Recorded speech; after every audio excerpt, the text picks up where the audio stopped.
এই ঈদের আনন্দ সবাই মা বাবার বাড়িতে রওনা হয়ে গেল ঈদের আনন্দ করে বাড়ির থেকে আসে, কিন্তু এমন বিদায় নিল চিরবিদায়, জীবনে আসার কোনো ভাগ্য তার হবে না। মায়ের সামনে সন্তান চলে গেল, সন্তানের সামনে মা বাবা চলে গেল, কিছুই করার নাই রে ভাই। দুনিয়াতে এমনই নিষ্ঠুর, এক এক করে সবাই চলে যাবে। গত রোজায় গত ঈদের ময়দানে কত বান্দা ছিল, আজকে অনেক বান্দাই জমিনে নাই। এক যুবক ঈদের নামাজ পড়িয়া কবরস্থানে দাঁড়ায় দাঁড়ায় হাউ মাউ করে কান্না করে। জিজ্ঞাসা করা হলো, রে যুবক, কেন তুমি ঈদের আনন্দে সবাই ঘরে ঘরে দৌড়ায়, তুমি কেন কান্না করো? যুবক কান্না করে বলে, ভাই, গত ঈদের নামাজের জন্য যখন আমি ঘর থেকে বের হয়ে যাই, আমার মাকে বললাম, মা তুমি আমার জন্য একটু দোয়া করে দাও, ঈদগাহে যাই। বাবাকে নিয়ে আসলাম। এই ঈদে যখন আমি নামাজের জন্য বের হয়ে গেলাম, মায়ের বিছানাতে তাকায় দেখি বিছানাটা পড়ে আছে, বিছানায় মা নাই। বাবার বিছানা খালি পড়ে আছে, বিছানায় বাবা নাই। চিরবিদায় হয়ে কবরে পড়ে আছে। আমি বড় এতিম। সব বান্দাদের দেখি মা বাবার দোয়া নিয়ে ঘরে ঘরে দৌড়াচ্ছে। আমি এতিম হয়ে গেছি, আমার মা নাই, আমার বাবা নাই। এরপর তারার মা এমন জীবনের কাহিনী আর আদর্শ রেখে তুমি যাও। এরে আম্মা জান, তুমি শুধু সন্তানের মা হিসাব করলে চলবে না, তুমি শুধু একজন ব্যক্তির স্ত্রী মনে করলে চলবে না। তুমি মা, তুমি একটা সমাজের জন্য আদর্শ। তোমার আদর্শে গোটা এলাকাটা আলোকিত হয়ে যাবে। এরে পর্দার আড়ালের মা, তোমার আদর্শ সন্তান পাবে, সন্তান আদর্শের সৈনিক হয়ে যাবে। তোমার আদর্শ তোমার স্বামী পাবে, তোমার স্বামী তোমার আদর্শ পাওয়ার কারণে আরো 10 জন স্বামী ওই আদর্শের মধ্যে এসে আল্লাহ দ্বীনের পাগল হয়ে যাবে।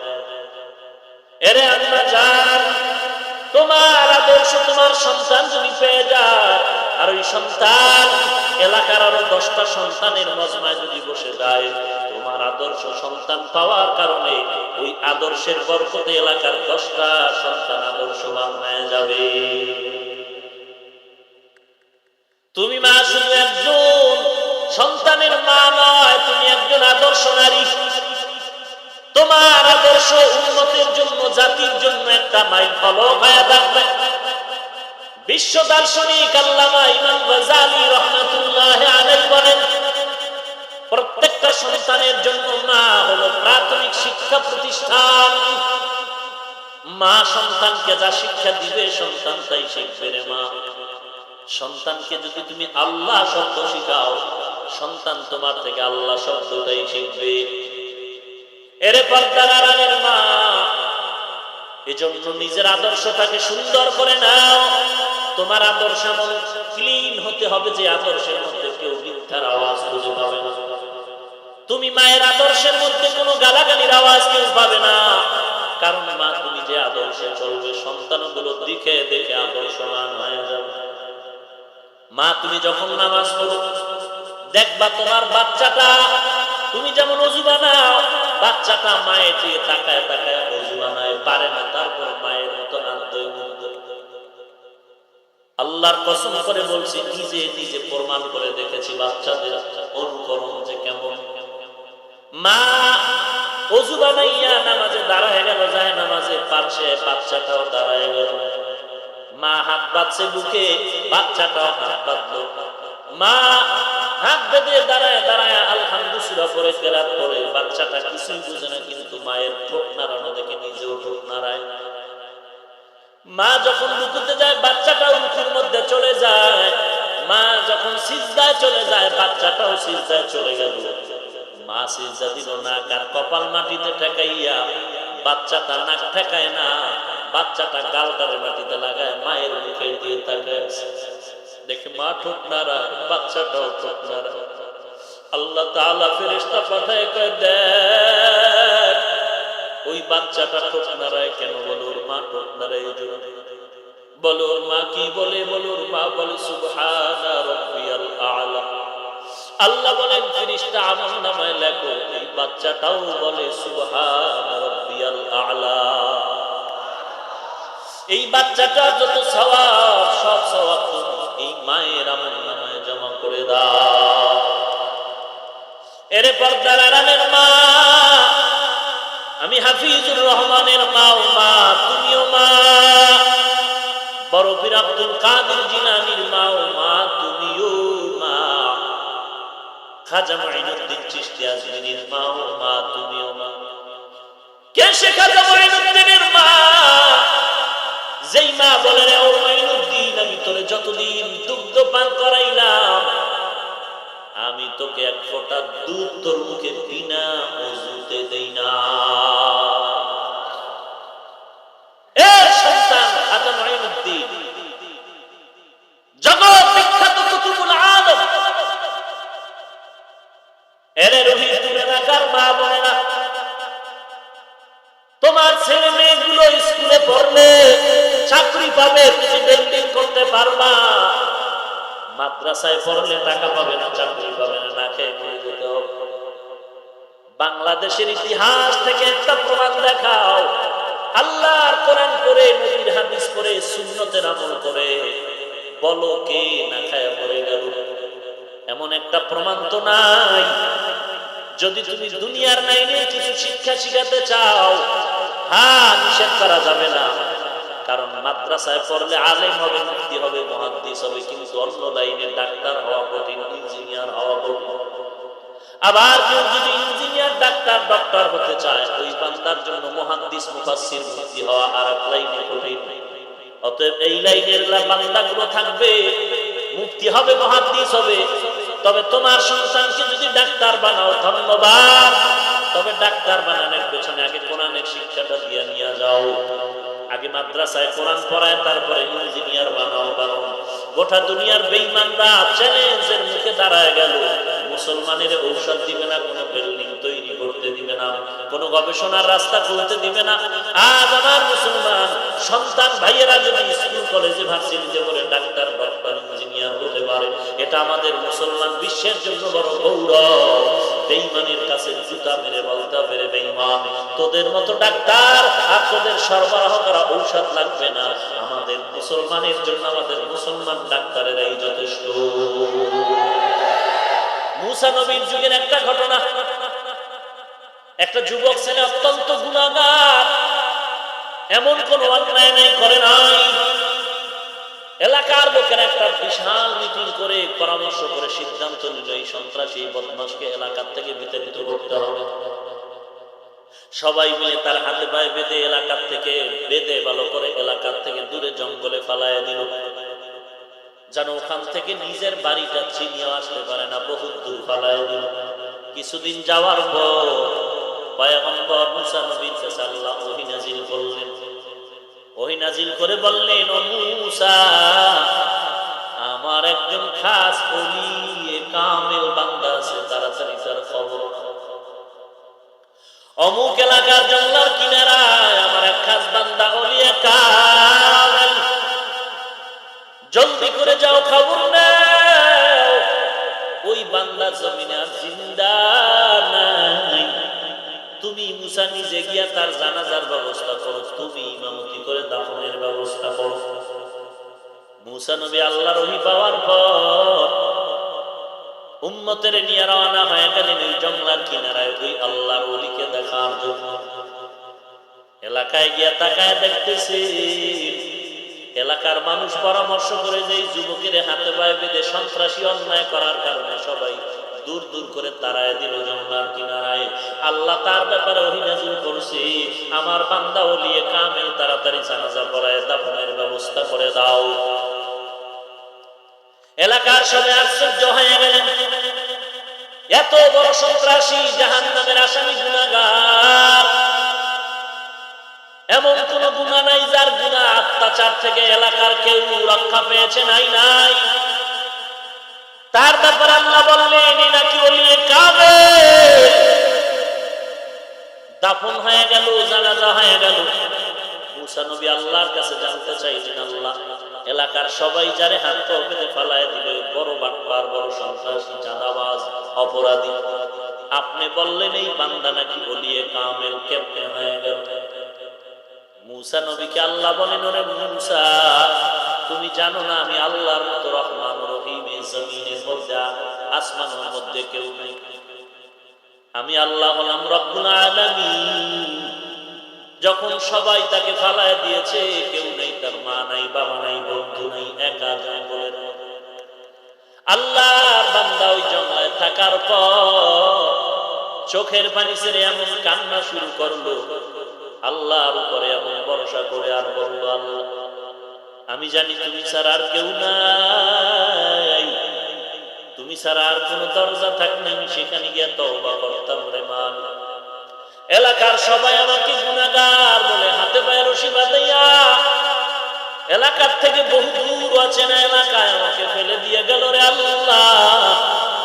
আমি জানি তোমার মতো দয়াময় কেউ নাই, তোমার মতো রহমান রহিম কেউ নেই। ও আল্লাহ, তুমি আমাকে মাফ করে দাও। আমার মাও তারায় দিল, বাবাও তারায় দিল, ভাই আমাকে দরজা দিয়ে তারায় দিল, এলাকার কেউ আমাকে একটু মায়ার নজরে তাকাইল না, সবাই আমাকে লাথি মেরে তারায় দিল রে আল্লাহ। তুমি আমাকে তারায় দিলে আমি কোথায় যাব? ও আল্লাহ, সবাই তারায় দিতে পারে, তুমি তারায় দিও না রে মালিক। আমি অন্যায় করেছি, আজ তওবা করতেছি, আর জীবনে কোনো অপরাধ করব না। ও আল্লাহ, তুমি আমাকে মাফ করে দাও। আল্লাহ তাআলা বলেন, ও মুসা, আমি আল্লাহর ওয়াদা, যেই বান্দা চোখের পানি ছেড়ে ক্ষমার দরজায় চলে আসবে, আমি আমার নবীর মাধ্যমে বলেছি চোখের পানিটা গালের নিচে আসার আগে আমি আল্লাহ রহমান নামের পর্দা দিয়া, গফফার নামের দরজা দিয়া তাকে মাফ করে দিব। আতিনা ফি দারে দুনিয়া না হাসান, আতিনা ফি দারে উকবা না হাসান, ইয়া গিয়াসাল মুস্তাগীসিন হদিনা লাফতিখারা বিল উলুমি ওয়াল গিনা। এরে আল্লাহর গোলামের যুবক, ও পর্দার অন্তরালের মা, কয়দিন আর জমিনের মধ্যে বাহাদুরি করবা? অবশ্য ডাক্তার লাগবে, ডক্টর লাগবে, ইঞ্জিনিয়ার লাগবে, কিন্তু সেটা হতে হবে মুসলমান ডাক্তার। বেঈমানের পাঁচটা গোলাম হলে চলবে না। মুসলমানের আদর্শের উপরে থাকতে হবে, আর সে আদর্শকে ধরে রাখতে হলে কোরআন মূল, এটা শিখতেই হবে। শিখলে কি হবে? একদিন কোরআন জানবে, আর ওই মাদ্রাসায় গেলে চূড়ান্ত জিন্দেগীর আদবের শিক্ষাটা পেয়ে যাবে। কারণ চূড়ান্ত আদবের শিক্ষা ওই মাদ্রাসায় হয়, আর কোথাও হয় নাই। অন্য কোথাও সবগুলো বেয়াদবির শিক্ষা হয়, শিক্ষকের বিরুদ্ধে আন্দোলনের প্র্যাকটিস পাওয়া। আর আমাদের মাদ্রাসাগুলোতে কোরআনের বরকতে আমরা উস্তাদদের জুতা টানার শিক্ষা পাই, পিতামাতার জুতা সোজা করার শিক্ষা পাই, মুরব্বি দেখলে জুতা সোজা করার শিক্ষা পাই, আমরা আদবের শিক্ষা পাই। অতএব ইঞ্জিনিয়ার হোক, ডাক্তার বানাও সন্তানকে, আগে আদবের শিক্ষা দাও, এরপরে ডাক্তার হলেও তার আদবের কারণে সম্মান পাবে। কারণ বেয়াদব যত কিছু শিক্ষা অর্জন করুক, ওর সম্মান দুনিয়াতে কারো কাছে নাই, আখিরাতে।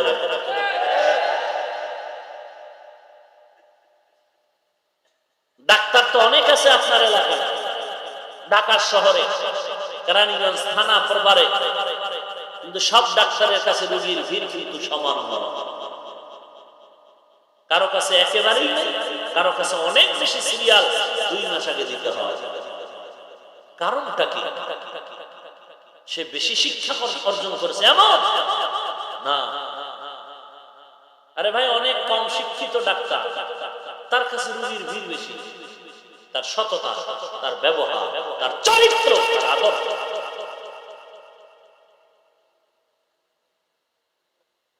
আর এইটা সে ওই ছোটদের থেকে পেয়েছে, ছোট কাল থেকে। হয়তো মাদ্রাসায় পড়ছে, না হয় কোরআন ওয়ালার সওয়াব হয়েছে। কি বুঝলেন? স্কুলের বিরুদ্ধে বলে। আর মাদ্রাসা এখন তো আলহামদুলিল্লাহ চলার জন্য যেই জেনারেল শিক্ষা মোটামুটি দরকার, এটা তখন মাদ্রাসার সিলেবাস মুক্ত আছে আলহামদুলিল্লাহ। পুরাটা আমরা নিতে চাই না, নেওয়ার বহু কারণ বলেছি, এখন বলবো না। তো আমরা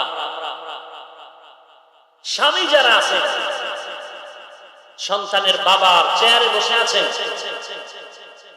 বহু স্লিপ আর বহু দরখাস্ত সন্তানকে কন্ট্রোল করতে পারে অনেক।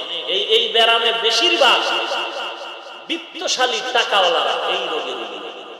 সন্তান কথা শুনে না, সন্তানের দুঃখে বাবার চোখে পানি। কেন? কয়েকজন আল্লাহর বান্দাকে জিজ্ঞাসা করলাম, ফ্ল্যাট লিখে দিয়েছেন কয়টা? মোটামুটি দিয়েছি। তা আপনি যে বৃদ্ধাশ্রমে যাবেন, এতে আর সন্দেহের কি আছে? অনেক বাপ মা অহংকারী হওয়ার কারণে ব্যালেন্স ঠিক রাখতে পারে না, কার সাথে কি ব্যবহার করবে। সন্তানের সামনে স্ত্রীর সাথে তর্ক বিতর্ক, কার সাথে কি করতে হবে খবর নেই। সময় মতো কন্ট্রোল করেনি, সব রাস্তা খুলে দিয়েছে। বিপদে পড়ে এখন কন্ট্রোল পাওয়ার হারিয়ে এখন কাঁদতেছে। এজন্য প্রত্যেকটা পুরুষ তার পুরুষত্ব নিয়ে চলা উচিত। আপনি সন্তানকে ব্যাট দিয়ে জনমের মতো পিটাবেন না। বাবার ভূমিকা তো এমন হওয়া উচিত যে আদব রক্ষার্থে সন্তানকে চোখ রাঙানি দিবে, শুধু চোখের গরমে সন্তান খোঁজা হয়ে যাবে। ব্যাট কেন? চোখে চাহনি স্ত্রী লাইনে চলে, আপনার স্ত্রীকে কন্ট্রোল করতে পারেন না। শ্বশুর বাড়ির পায়খানা খেয়েছেন, পারবেন কি করে? শ্বশুর বাড়ির পায়খানা বিসমিল্লাহ ছাড়া খেয়েছেন, কিভাবে হবে? আপনার বিয়ার সূচনা থেকেই কবিরা গুনাহ, কবিরা গুনাহ, কবিরা গুনাহ। মেয়ে দেখতে গেছেন, সেখানেও কবিরা গুনাহ, ভিডিও, আরো কত অন্যায়, গায়ে হলুদের অন্যায়, যৌতুকের অন্যায়, কত অন্যায় করেছেন। এত আকামের ঘরের মধ্যে শান্তি আসবে? ছিদ্র কই, ছিদ্র কই? স্ত্রীকে দেখার দায়িত্ব আপনার, তৃপ্তি নিবেন আপনি। বন্ধু বান্ধব ভাগ নিল কেন? দুর্ঘটনার রাস্তায় আপনি ঠেলে দিয়েছেন, কন্ট্রোলিং পাওয়ার তো হারিয়ে ফেলেছেন আপনি। অতএব বাবা হিসাবেও আপনাকে আদর্শবান হতে হবে। আপনার থেকে সন্তান আদর্শ শিখবে। সন্তানকে বলতে হবে না, এই বেটা তুই আমার সামনে চেয়ারে বসলি কেন? সন্তান আপনার আদর্শ শিখে বলতে হবে না, সে আপনাকে দেখেই চেয়ার ছেড়ে চলে যাবে। তাকে বলতে হবে কেন তুই চেয়ারে বসছো কেন?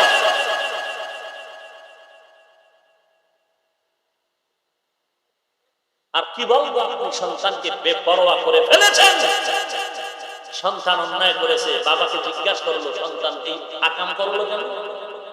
কেমন বদমাশ বাবা হলে বলে যে বয়সে আমিও করেছি, এই বয়সে আমিও করেছি। এর সন্তান তো বাবাকে সালাম দিবে কোনদিন? কোথায় গেল আদব? রাসূল এজন্য বলেন, আল্লামানি রব্বি ফাহসানা তালিমি, আদাবানি রব্বি ফাহসানা তাদিবি। রব আমাকে আদব শিক্ষা দিয়েছেন। আদব বড় একটি সম্পদ। এজন্য গাছ ভালো, ফল ভালো। গাছ ভালো হলে কি হবে? ফল ভালো। পিতামাতা ভালো হলে ইনশাআল্লাহ সন্তান ভালো হওয়ার আশা করা। মায়ের যেমন ভূমিকা, স্বামী হিসেবে আপনার অনেক ভূমিকা আছে। যেই সন্তানকে বাবা কর্মঠ হওয়ার আগে দৈনিক 1 লাখ টাকা দেয় হাত খরচ, কি খরচ? কত মাসে কত পাইব? এটা গাঞ্জা খাওয়া ছাড়া আর কোন পথ আছে? মদ খাওয়া ছাড়া পথ আছে? বেশ্যা পাড়ায় যাওয়া ছাড়া পথ আছে?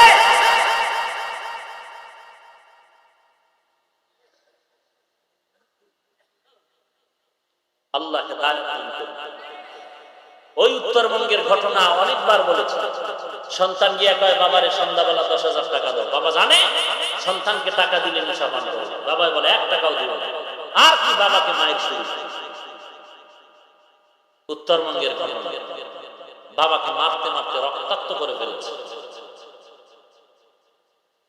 এই তো এত ওয়াজ, এত মসজিদে ওয়াজ, জুমার দিন বয়ান, আলেম ওলামার বয়ান, এত পীর সাহেবদের বয়ান, এরপর এই দেশে এত গজব কেন?